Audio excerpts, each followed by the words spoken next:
La stratégie qui doit être mise en place pour qu'il y ait concrétisation du mariage civilo-militaire, c'est seulement un cadre d'échange. Parce que quand la partie civile a des préoccupations et qu'elle pense qu'il n'y a pas de suite à ces préoccupations, ça entraîne le flou. Mais aussi quand les autorités politico-administratives ou policières militaires, parce que c'est la population qui entretient les sécurités, ça entraîne aussi un flou. Et cela fait qu'on se regarde des chiens-chats, alors que les policiers comme les militaires sont censés protéger ces civils.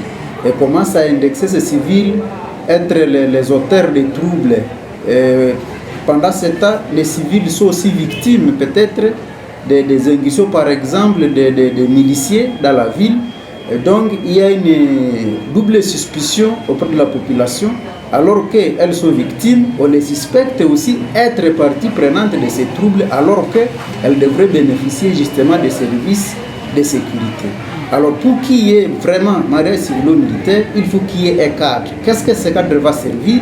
C'est dans ce cadre que chaque parti viendra avec ses préoccupations, il les présenter, les soumettre à l'Assemblée, pour qu'il y ait des différentes commissions qui seront chargées de suivi des différentes préoccupations, pour qu'à la rencontre prochaine, on puisse évaluer si réellement on a eu à respecter les recommandations de part et d'autre. Voilà ce que nous pensons que ça peut nous amener à un mariage civilo-militaire. Nous ne sommes pas vraiment sceptiques ou pessimistes comme les autres le pensent que le mariage civilo-militaire est impossible. Le mariage civilo-militaire n'est pas impossible. Il est question seulement qu'on choisisse un cadre, là où on va présenter des préoccupations et qu'on se rassure que ces préoccupations sont réellement suivies. Parce que jusque-là, les cadres n'existent pas.